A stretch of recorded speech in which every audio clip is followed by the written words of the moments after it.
Nakulangan naman ang ilang senador at eksperto sa politika sa mga tinalakay na issue sa ikalawang sona ni Pangulong Rodrigo Duterte.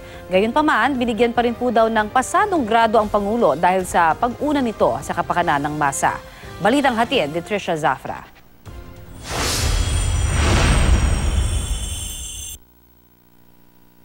Binatikos ni NDF Founding Chairman Jose Maria Sison ang pahayag ng Pangulo tungkol sa pagtanggi niyang makipag-usap sa NPA. Sabi ni Sison, hindi raw talaga interesado si Duterte sa peace negotiation. Ang gusto lang daw ng Pangulo ay pagdedemand ng pagsuko ng NPA sa kanilang revolutionary movement. Itinanggi rin ni Sison ang pahayag ni Duterte na mayroon siyang sakit na cancer o kahit anumang malalang karamdaman. Na-ospital daw siya dahil sa rheumatoid arthritis. Kung tutuusin, ang Pangulo raw ang siyang dapat magpaliwanag dahil sa nadadalas itong pagkawala dahil sa medical reasons. Sa 2 oras na speech ng Pangulo, tila nakulangan daw si Senadora Grace Poe sa direksyon ng administrasyon hinggil sa mga nais nitong gawing prioridad.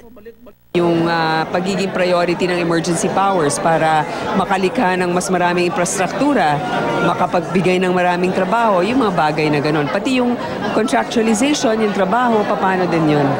Sa speech, nanawagan ng Pangulo sa mga senador ng suporta para sa tax reform program. Pero mukhang hindi kumbinsido ang miyembro ng minorya sa Senado na si Senador Bam Aquino.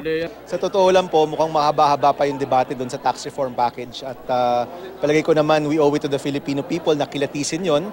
Kasi at the end of the day, tataas rin yung presyo ng ating mga bilihin. No? Of course, the President requested na in total yung tax reform package. No? So, overall, no, may mga bagay-bagay na nagustuhan natin. Nagulat ako dun sa National Land Use Act na matagal na rin nating tinutulak. Pero may mga bagay-bagay din na palagay ko hindi rin ganun kabilis o ganun kadali. Ikinatuwa naman ni Senador Tito Soto ang pangako ng Pangulo na walang tigil na kampanya para masugpo ang iligal na droga. Umpisa pa lang, gusto ko na sapagkat yung hindi ko narinig ng ilang taon yung tungkol sa illegal drugs, yung kagad ang panguna niya. Kaya ibig sabihin nun, relentless. Tuloy-tuloy yung hindi mapapabayaan. Base sa napakinggang speech, pasadong grado naman ang ibinigay ni Professor Rowena Daroy sa Pangulo. Kuhang-kuha raw ng Pangulo ang pulso ng masa. At mahalaga rin daw na nabanggit ni Duterte sa kanyang speech ang usapin sa West Philippine Sea at federalism. Yun nga lang, medyo tila hindi raw masyadong malinaw ang kanyang pahayag tungkol sa di umano'y extrajudicial killings. Hindi rin ako nakarinig ng malawak na pag-uusap in spite of the length ng kanyang sinabi ukol sa West Philippine Sea. At kahit na nabanggit niya na dapat ito'y pag-usapan at a later time, kahit sana konti, no? Dahil marami ang may pag-iisip na mukhang tinalikuran na niya yung naging desisyon sa Hague.